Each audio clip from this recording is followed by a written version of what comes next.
But I mean, it really, this could all kind of be lumped in, these sleazy practices in the gaming industry that have come about over the last 15 or 20 years. It's just been getting worse. And I'm really seeing that there's probably going to be a video game crash again soon. And I'm just kind of actually hoping it goes that way because, when we had the video game, I think we've probably said this before on the podcast, when we had the video game crash in the early 80s, what came out of it was Nintendo and like the golden age of video gaming. So, we could really use another golden age of video games. And unfortunately, the only way to do that is for the industry to collapse. Mm. So you mean so you mean just like all the AAA games and just right. And like just all these giant gaming corporations like just like Blizzard and EA specifically and would I guess Nintendo would also fall into that bracket, but Nintendo tends to make some pretty good games. Yeah, Nintendo tends to do the right thing a lot. Yes, I would say. I mean, DLC for Nintendo games, it's usually more like it's more like an expansion pack. Yeah. Than a regular than like a loot box or anything or just standard DLC. But also, you I mean, you have the choice as to whether or not you can do it. It's not really going to affect the main story that much. Yeah. Like, I just bought the DLC for Pokemon Sword and Shield just because it had been there a while, and I was like, why the hell not? Yeah. And it doesn't, it's just extra. It's, they did make enough content where it basically is just expansion packs, or, the Mortal Kombat ones. It's extra characters. You can either buy all of them, or you can buy them separately. The same deal with Smash Brothers. They did the same exact thing. Yeah, I didn't buy every Smash Brothers character, but I bought a few of them. I bought Banjo-Kazooie for sure, and I bought Sephiroth, and I think I bought one other. But I didn't buy I didn't buy every single one of them. I only bought the ones that were important to me. Yeah. So and they do offer it. Stuff. It is discounted if you buy the whole pack, if you buy the Ultimate Fighter Pass. I don't even know how much it is now. I think it was it's $5 or $9. I don't remember, but you get all the fighters, and it ends up being cheaper than if you bought them all individually. So right, so it's not even though I wish that DLC just wasn't a thing and just everything on the game was just on the game. Everything intended should just be a regular unlockable. Thanks for buying this game. We don't we'll see you in a few years when we make a new one. Mm-hmm. But that's just not realistically on how the business is going to go. But I don't mind doing that because I have the choice as to whether or not I can buy it. And then down the road, there's usually if you wait it out, there's usually a complete edition that comes out where. Well, yeah, I was going to say has everything, and you just pay the original price of the game. Yeah, or they have what's called a season pass sometimes, and it just ends up being you buy the season pass, you get all the DLC for free, and it's $30 or something. Yeah, or $40, and you get all the DLC that comes out for the game. Yeah, it's somewhat reasonable. Yeah. What was I going to say? I think a big problem, too, that we have to kind of touch on that's sort of related to this is first day DLC and, exclusive DLC based on where you buy the game. Because... Yeah, that's messed up. And, pre-order, things, exclusive pre-order content and stuff.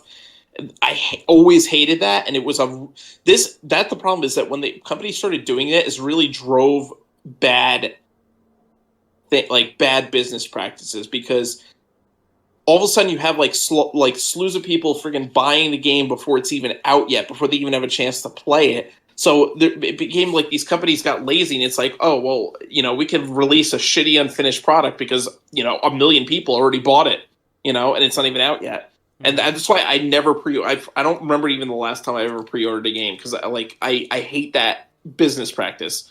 I hate pre-ordering a game and prepaying for it and then getting a shitty game on release. I'd rather just wait for it to come out. And now I pretty much do this almost all the time. If there's a game that I really want, I wait for it to come out, because inevitably it's going to come out and it's going to be broken on the first day and they have to patch it. So there's your first thing. And this is especially true with AAA games, not as much with indie games, because indie games, I think they put a little bit more time into. They don't have the deadlines they have to worry about. When you have a AAA game, the publisher is the one that sets the deadline, and even if the game is not done, if the developer is still developing the game, the publisher's like, nope, it's got to be out now, so you better get your asses in gear. And that's what you get. Like, you get a game like Cyberpunk, that 2077, that they kept pushing it back, and they kept saying it's not done yet, it's not done yet, but they kept getting pressure from both the publisher and the fans that were like, no, we want it, just release it, it's ridiculous already. And guess what? They released it, and it was a buggy piece of crap, because that's what happens now with AAA games. Yeah, so you were talking about like a second crash before for like Yes. the gaming industry. I mean, so like no crashes are good. Like, it would suck that all these people are going to lose their jobs, but you think it's just necessary for like just the health of the industry, because Yes. then because then it might just shift it where it might force these gaming companies to either go under, get split off to people with like more reasonable business practices, Yes. or to just kind of shift their business models. I mean, usually when something like this when if a crash were to happen, then you'd see like a big executive churn. So Mm-hmm. there'd be like a good chance that somebody who knows what the hell they're doing and understands the integrity of what the company is originally about would just step in and Yeah. just start doing the right thing.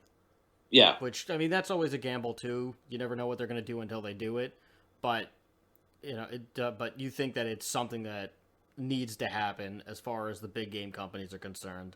Yes, or they need to be broken up with like antitrust lawsuits, because especially like you have companies like EA that like literally gobble up all these smaller companies. Basically, this was EA's business model. They were the worst. This is why EA is also considered one of the worst companies in America, because they've been doing this for 30 years. Basically, what they would do, they would go in, buy a smaller studio, fire their entire staff, take their IPs, bring it in house, use their own people, and make the games like the way they wanted to and sell them. And Yeah, nine times out of 10, they would fucking make it terrible. yeah, just crank out a bad game. This is like Right. a good example of that is I think it was WWE either I think it was either like 2K20 or 2K19 or something like that. Mhm. One of those, because I forget the studio. I forget if it was Ukes or if it was another studio. But there was a studio. There was a studio that had always made. It was Ukes, and there were a couple of other studios, and they all Mhm. for the longest time they made all of the SmackDown games and all of the WWE 2019 games, or like they made every WWE game, Yeah. and they were all for the most part consistently very good.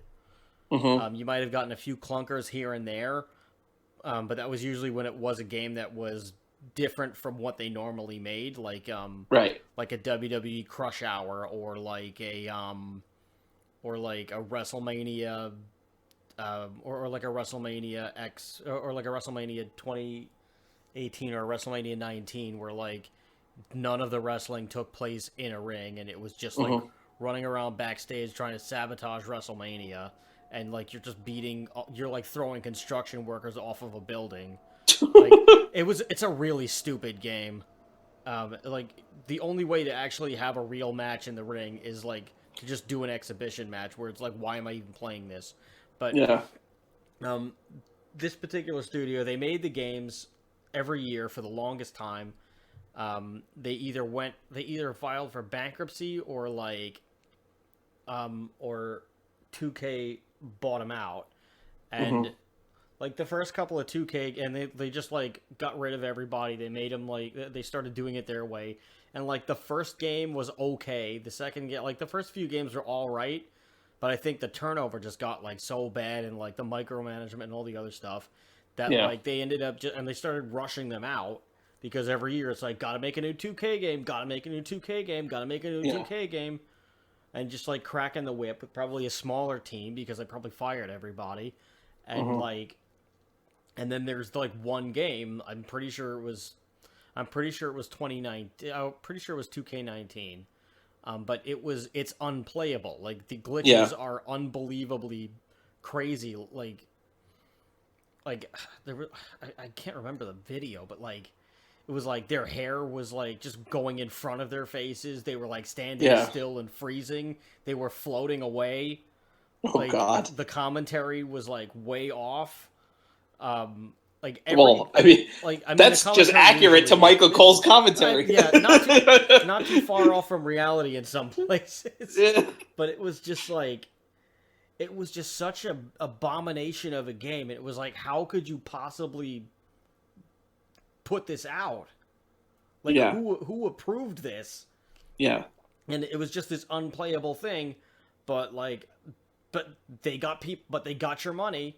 And then I'm sure there were a lot of refunds offered somehow, but it was just like, it's just mind-boggling how you can just like take a game and just like rush it out like to the point where like you don't care that it's unplayable.